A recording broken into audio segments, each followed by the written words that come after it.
নদিয়া সীমান্তে যেখানে বলা হচ্ছে যে বাইরের বাংকার দুই দিনে মোট 4টে বাংকারের খোঁজ পাওয়া গেল। এটা কতটা আতঙ্কের?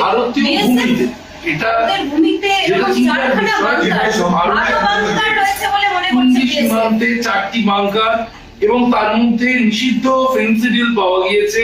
প্রশ্ন হচ্ছে শুধুই কি নিষিদ্ধ ফেন্সিডিল পাচারের জন্য বাংকার তৈরি করা হচ্ছিল নাকি অন্য উদ্দেশ্য ছিল?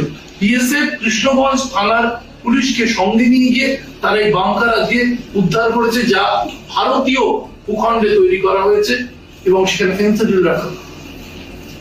দেখুন, আমরা কয়েক মাস আগে আপনাদের মনে থাকবে আমাদের সাউথ 24 পরগনার দিকে কাকদ্বীপ বা কুলতলিতে একটি মানুষের বাড়ি থেকে মানে একটা সুড়ঙ্গ পাওয়া গেছিল, যেটা বাংলাদেশে গিয়ে উঠছে এবং সেই লোকটি পালিয়েও গেছিল।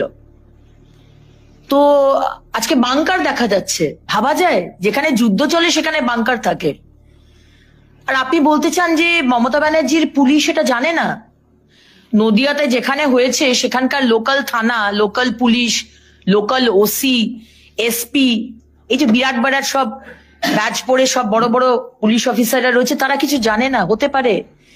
আপনি দেখুন, যে ফেন্সিডিল রাখা হচ্ছে তার থেকে কিছু পার্সেন্টেজ কাটমানি লোকাল থানাতে যায়। সবকিছু থেকে এভরিথিং ইজ অ্যালাউড এখানে। আপনি ফেন্সিডিল রাখুন, বোম রাখুন, গুলি রাখুন, গরু রাখুন, মহিলা রাখুন, আপনাকে শুধু কিছু লক্ষ টাকা, কোটি টাকা থানাতে দিয়ে দিতে হবে। থানা সেটা গাড়ি করে, যেভাবে পার্থ চ্যাটার্জি জেলা থেকে টাকা তুলে পুলিশের গাড়িতে নিয়ে যেত কালীঘাটে, সেইভাবে গিয়ে দিয়ে দেবে। মমতা ব্যানার্জি সবই জানেন। হতে পারে উনি মুখ্যমন্ত্রী, পুলিশ মন্ত্রী, স্টেট আইবি কি করছে স্টেট আইবি জানে না? স্টেট আইবি জানে না যে আইসিস, আল কায়দা, এই ধরনের কি মুজাহিদ্দিন এইসব লোকজন ঢুকছে? মমতা ব্যানার্জির পুলিশ জানেন না? ফেন্সিডিল রাখা হচ্ছে এগুলো জানেন না?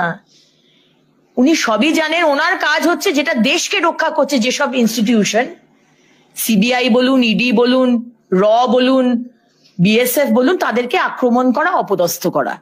এটাই হচ্ছে আমাদের মুখ্যমন্ত্রীর কাজ। মোদিজির বিরোধিতা করতে করতে উনি এখন দেশের বিরোধিতা করছেন।